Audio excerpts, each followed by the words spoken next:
시편 14편. 오늘의 말씀은 어리석은 자입니다. 시편 14편 한 구절씩 봉독하시겠습니다. 어리석은 자는 그 마음에 이르기를 하나님이 없다 하도다. 저희는 부패하고 소생이 가증하여 선을 행하는 자가 없도다. 여호와께서 하늘에서 인생을 굽어 살피사 지각이 있어 하나님을 찾는 자가 있는가 보려 하신즉 다 치우셨으며 함께 더러운 자가 되고 선을 행하는 자가 없으니 하나도 없도다. 죄악을 행하는 자는 다 무지하뇨. 저희가 떡 먹듯이 내 백성을 먹으시면서 여호와를 부르지 아니하니도다. 저희가 거기서 두려워하였으니 하나님이 의인의 세대에 계심이로다. 너희가 가난한 자의 경영을 부끄럽게 하나 오직 여호와는 그 피난처가 되시도다. 이스라엘의 구원이 시온에서 나오기를 원하도다. 여호와께서 그 백성의 포로로 된 것을 도리시킬 때에 야곱이 즐거워하고 이스라엘이 기뻐하리로다. 아멘. 여기서 보면요, 우리 1절에서 보면은 어리석은 자는 그 마음에 이르기를 여기서 뭐라고 했습니까? 여기서 보면요, 어리석은 자는요, 그 마음에 이르기를 하나님이 없다라고 말하고 있죠. 하나님이 없다.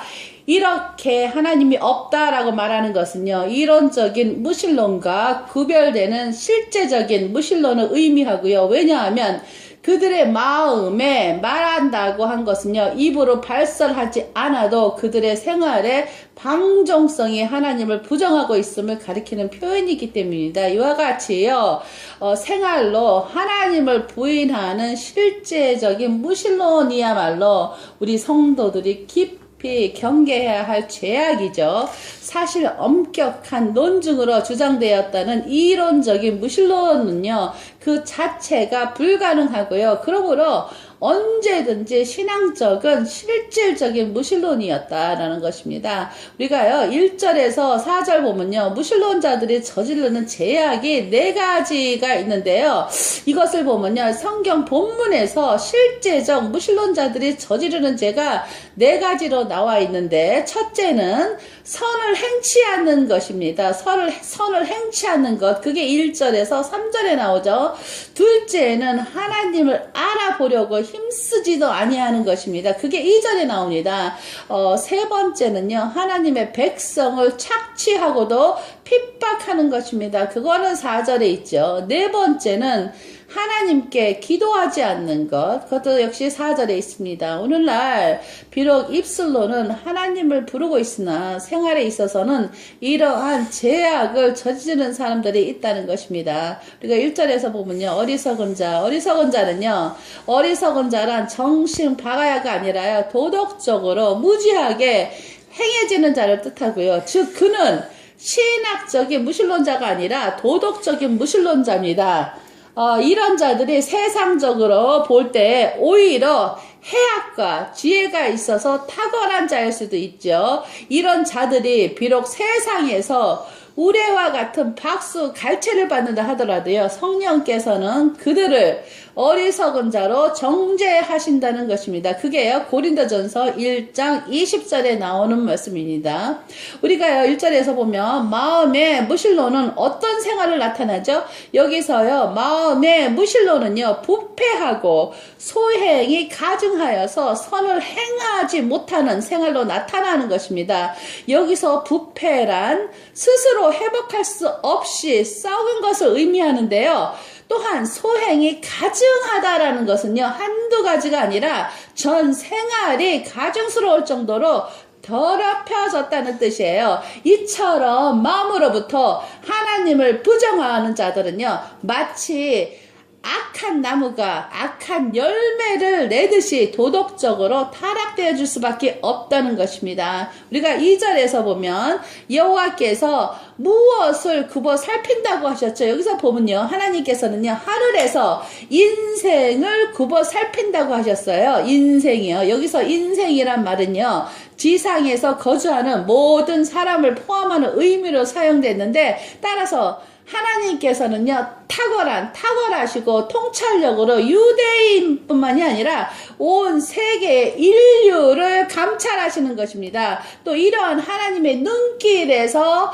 피해야 할 자는 세상에는 아무도 없다는 것입니다. 그러므로 우리 성도들도요, 항상 하나님의 눈길을 의식하면서 삶을 바르게 살아야 된다는 것입니다. 여기서 2절에서요, 여호와께서는 무엇을 보러 하셨는가? 여기서 보면요, 여호와께서는요, 하늘에서 인생을 굽여 살펴서 지각이 있어 하나님을 찾는 자가 있는가 보려 하셨고요. 여기서 지각이라고 한 것은요, 깨우쳐서 건져내진 마음을 가리킵니다. 그런데 마음을 가진 자는요, 반드시 하나님을 찾게 된다는 것입니다.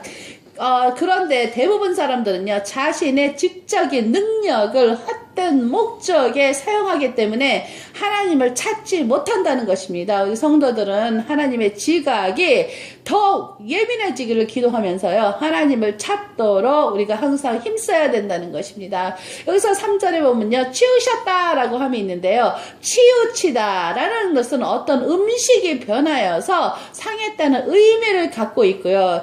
이와 거의 같은 의미로 53편에서는 물러가다라는 말을 사용하고 있죠. 이런 말의 의미는 미루어 볼 때 사람들은 하나님을 떠나 있음으로써 생명에서 물러나 변하고 썩어 악취를 풍기는 음식과 같이 되고 말았다는 것을 우리가 알 수 있죠. 여기서 4절에서 죄악을 행하는 자, 여기서 죄악을 행하는 자가요, 떡 먹듯이 하나님의 백성을 먹는다고 하였습니다. 이 말은 백성을 보호하고 지켜야 할 직무를 가진 이스라엘의 지도자들이 도리어 백성을 착취하고 압박하여서 죽게 한다는 의미입니다. 만일 그들에게 하나님께 대한 건전한 지각이 티끌만큼이라도 남아있다면 이러한 광적인 죄악은 행치 않았을 것이라는 것입니다. 오늘날 사회에서도요, 백성의 지도자로서 자처하는 자들이 오히려 백성의 고열을 뽑아 자기의 배를 채우는 극악한 환경을 보게 된다는 것이죠. 그러니까 4절에서 보면 여호와를 부르지 아니한다라는 하면요, 여호와를 부르지 아니한다라는 하면 하나님께 대한 경계심이 전혀 없음을 지적하는 말이고요. 여기서요, 여호와를 부른다라는 것은요, 경건의 가장 중요한 믿음의 표현을 의미하는데 하나님을 섬기는 전체 생활로 나타내고 있다는 것입니다. 이처럼 죄인들의 모든 생활은 믿음과 거리가 멀고요, 우리는 그들의 생활에 휩쓸지 않기 위해서 모든 일을 믿음으로 행하여 간다는 것입니다. 5절에서 보면요, 악인들이 거기서 두려워하고 두려워하였다라는 말이 있는데요, 거기서란 말은 하나님의 심판이 나타나는 장소를 의미하는데요, 악인들은 하나님의 심판으로 인해서 매우 두려워한다는 것입니다. 다윗은 이러한 하나님의 심판이 너무 확실하기 때문에 강조하는 의미에서 가리키듯이 거기서라는 말을 쓴 것입니다. 53편에서 두려움이 없는 곳이라고 하는 표현이 사용됐는데요, 이 말은 하나님의 심판이 홀연히 임하여서 악인이 두려워하게 되고 멸망하게 될 것을 암시해 준다는 것이고요, 이렇게 하나님의 심판인 확실하게 그리고 홀연히 임하여 악인들을 파멸시킬 것이다 라는 것입니다. 여기서 5절에서 보면요, 하나님은 어디에 계신다고 하였죠? 하나님은요, 의인의 세대에 계신다고 하였습니다. 하나님은 의인의 세대에 계신다고 한 것은 하나님께서는요, 의인의 편에 계시면서 마지막 심판을 행하신다는 뜻입니다. 그러므로 우리 성도들은 비록 악인이 득세하듯이 보일 때라도 용기를 잃지 말고요, 의를 위해서 싸워야 한다는 것입니다. 우리는 하나님의 의를 위해서 싸워야 한다는 것이죠. 7절에서요, 다윗은 이스라엘의 구원이 어디서 나오기를 원한다고 여기서 하고 있죠. 다윗은요, 이스라엘 구원이 시온에서 나오기를 원하고 있습니다. 다윗은 특별히 것이 시온이란 자신의 소망이 하나님께만 있다는 점을 밝히고 있고요. 왜냐하면 시온은요, 하나님의 임재에 대한 상징인 언약궤가 자리 잡고 있는 곳이기 때문입니다. 여기서 사무엘하 6장 12절에서 17절에 나오죠. 이처럼 우리도요, 소망을 하나님께 두고요, 확신 가운데서 우리의 구원을 간증할 수 있어야 하겠습니다. 우리의 구원을 간증할 수 있어야 되겠다는 뜻입니다.